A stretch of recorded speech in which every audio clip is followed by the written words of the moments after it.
Let's get to our big story. And a warning before we continue, it is pretty graphic.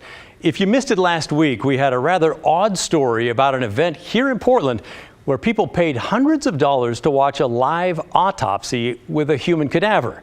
The story generated a lot of questions, as you probably understand, including this one: where did that body come from?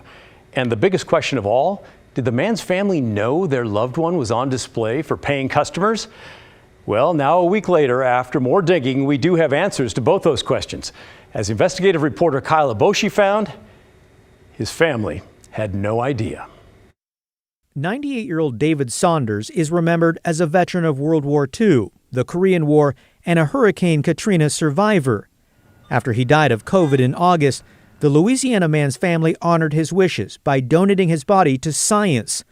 Little did they know, he'd end up here, his body on display in a conference room at the Portland Marriott downtown waterfront, the centerpiece of a live autopsy and dissection before a live, paying audience. Well, I think it's reprehensible. Reached by phone in Louisiana, 92-year-old Elsie Saunders was shocked to learn how her late husband's body was used. Using my husband's body like he's a performing bear or something. I really don't know the correct way to describe it, but that's what I feel like. He's on display. A KGW investigation last week exposed the controversial event connected to the Oddities and Curiosities Expo held in mid-October. Tickets started at $250 each, with VIP seats going for $500. Video taken inside the event shows more than 24 people watching the dissection and at times given special access for a closer look. Honestly, I was horrified. This week, word of the Portland event reached funeral director Mike Clark of Baton Rouge, who handled the preparation of Saunders' body in Louisiana before it was handed off to a private company. I was totally horrified. Our whole staff was horrified that this is what had happened to a gentleman, that he and his family thought that his body was going for the advancement of medical students. Clark said MedEd Labs, a Las Vegas company that solicits body donations for medical and science research, never told him or Saunders' family how the body would be used. I think it is beyond imagination. It is not conceivable that this would happen to him. When reached by phone, the manager of MedEd Labs said event organizers indicated the cadaver would be used for training.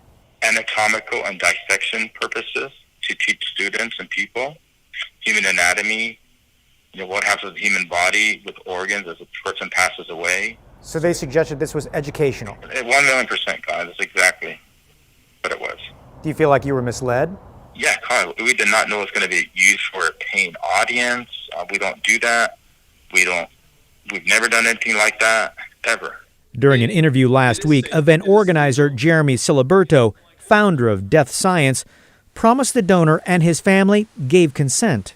I can guarantee that he knew his body would be used for medical education. And there's another concern. According to his death certificate, David Saunders died of COVID and pneumonia, which means a potentially infectious body was dissected at the event in which people were invited to examine the body. Do you have safety concerns knowing this was an autopsy of a COVID patient in a hotel meeting room? I do have concerns, given that we know now that the deceased was positive for COVID, and based on the video that we observed, appropriate PPE clearly was not donned by the participants, nor were the minimum CDC guidelines followed. Multnomah County's medical examiner had tried to stop the event before it happened because she felt it was disrespectful and unethical. Those concerns were realized after hearing from David Saunders' wife, who was furious after finding out her late husband was autopsied in front of ticket holders at a Portland hotel. Kyle Aboshi, KGW News.